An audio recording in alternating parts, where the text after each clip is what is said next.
ইনশাআল্লাহ এই ইস্তেখারা বিষয়টি আমরা গুরুত্ব দিব এবং আমল করব ইনশাআল্লাহ। খুবই গুরুত্বপূর্ণ একটা বিষয়।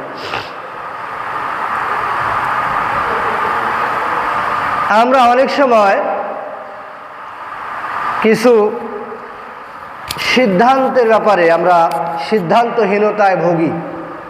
অনেক এমন বিষয় আছে যে আমি এটা কি করব, আমার জন্য এটা কল্যাণকর হবে কি হবে না, এরকম কিছু বিষয় আছে যেগুলো আমরা সিদ্ধান্তহীনতায় ভুগি, সিদ্ধান্ত নিতে পারি না।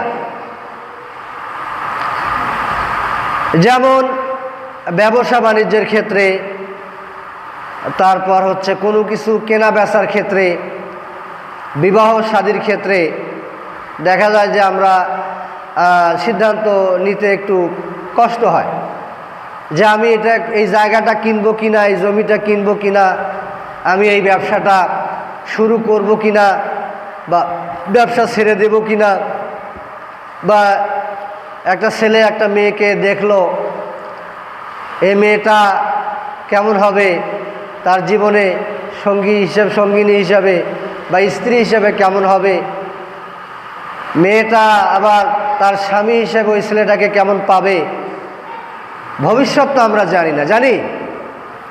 এজন্য ইস্তেখারা করা হয় যে আল্লাহ রাব্বুল আলামিন তার নিজ থেকে একটা ফয়সালা করে দিবেন। এটা এক ধরনের অ্যাপ্লিকেশন আল্লাহ তাআলার কাছে। আমরা আল্লাহর কাছে অ্যাপ্লিকেশন করব যে আল্লাহ, যদি এই বিষয়টা আমার জন্য কল্যাণকর হয় তুমি তাহলে এটাকে সিলেক্ট করো, আর যদি কল্যাণকর না হয় তাহলে আমার থেকে এটা দূরে সরাইয়া দাও। এই ইস্তেখারার বিপরীত একটা প্রথা জাহিলি যুগে চালু ছিল, আর সেটাকে বলা হয় ইস্তিকসাম বিল আজলাম। ইস্তিকসাম বিল আজলাম নামে একটা পদ্ধতি, একটা সিস্টেম জাহিলি যুগে চালু ছিল। জাহিলি একটা প্রথা ছিল যে সেখানকার লোকেরা যদি কোথাও সফরে যেত তাহলে কাবা ঘরে যেত, কাবা ঘরে গিয়ে ওখান থেকে তীর ধনুক নিয়ে এরকম করে মেরে দিত আকাশে। ওইটা দেখা যাচ্ছে যদি ওটা অনেক দূর চলে যায়, সীমানা পার হয়ে যায়, তাহলে ওটাকে এক ধরনের কল্যাণ বা অকল্যাণ মনে করা হতো। আবার যদি ওটা ব্যাক করে আসে বা সীমানার ভিতরে পড়ে তাহলে এটাকে কল্যাণকর মনে করা হতো। এরকম একটা প্রথা চালু ছিল। কিন্তু আল্লাহ রাসূল সাল্লাল্লাহু আলাইহি সাল্লাম ইসলামের আবির্ভাবের পর এই প্রথাটাকে তিনি ইগনোর করলেন যে না, এগুলো জাহিলি যুগের কোনো প্রথা, একজন ইমানদার একজন মুসলমানেরা এগুলো করতে পারে না। এবং আল্লাহ রাসূল সাল্লাল্লাহু আলাইহি সাল্লামের একটা হাদিসে আসছে যে খালিফুল মুশরিকিন, তোমরা মুশরিকদের বিপরীতটা করো, মুশরিকরা কাফেরেরা যা করে তার উল্টাটা করো, মানে সেখানে ইসলামী তরিকা ইসলামী পদ্ধতি কি আছে এইটা চালু করো। ঠিক তারই ধারাবাহিকতায় আল্লাহ রাসূল সাল্লাল্লাহু আলাইহি সাল্লাম এই ইস্তিকসাম বিল আজলামের পরিবর্তে একটি তরিকা, একটা সুন্নাহ, একটা পদ্ধতি, একটা সিস্টেম চালু করে দিলেন। সেটার নাম হলো ইস্তিখারা।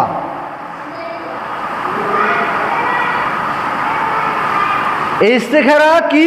ইস্তিখারা হচ্ছে যে নিজের অক্ষমতা, অপারগতা, এটার একটা সুন্দর সমাধানের জন্য আল্লাহর কাছে সাহায্য প্রার্থনা করা।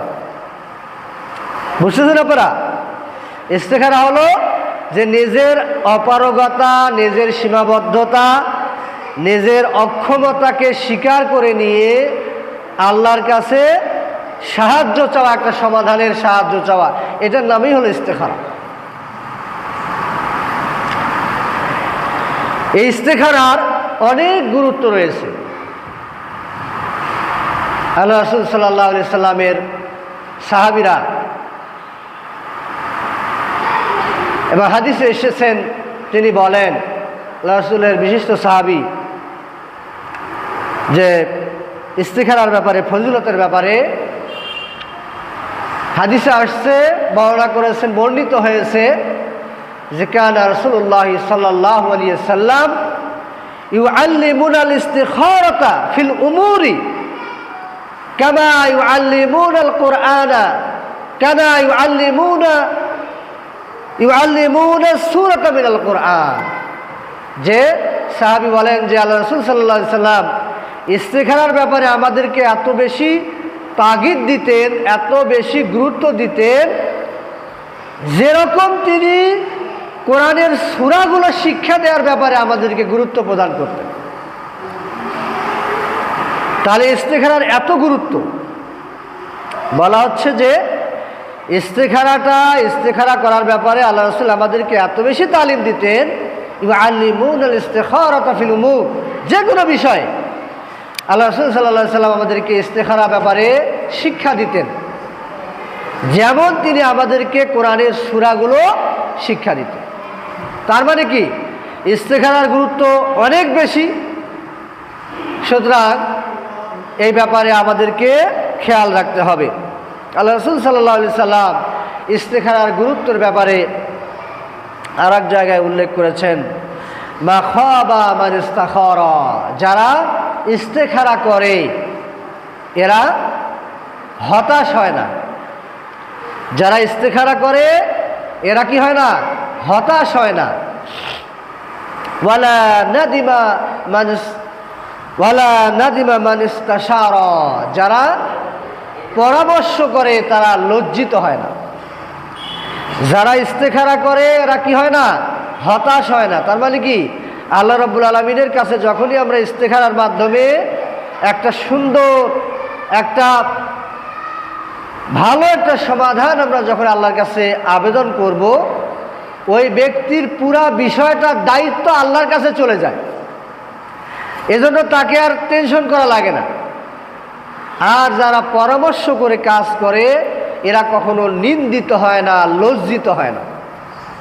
তার মানে কি, ইস্তিখারার গুরুত্ব অনেক বেশি। এজন্য আমরা এই ইস্তিখারার বিষয়টি গুরুত্ব সহকারে দেখব ইনশাআল্লাহ। আর একটা হাদিসে আসছে, ওয়ামিন শাকাওয়াতি ইবনে আদম, আল্লাহ রাসূল সাল্লাল্লাহু আলাইহি সাল্লাম বলেছেন, আদম সন্তানের অমঙ্গলের জন্য এটাই যথেষ্ট যে তারকাহু ইস্তিখারাতাল্লাহ, যে ইস্তিখারা ছেড়ে দিল। অর্থাৎ আল্লাহর যে বান্দা আদম আলাইহিস সালামের যে সন্তান, সে যে অমঙ্গল হবে, সে যে অমঙ্গল প্রাপ্ত হবে, সে যে ক্ষতিগ্রস্ত হবে, তার জন্য এটাই যথেষ্ট, সে ইস্তিখারা ছেড়ে দিবে। তার মানে কি, ইস্তিখারা ছেড়ে দিলেই সে কি হবে, অমঙ্গলের মধ্যে পতিত হবে।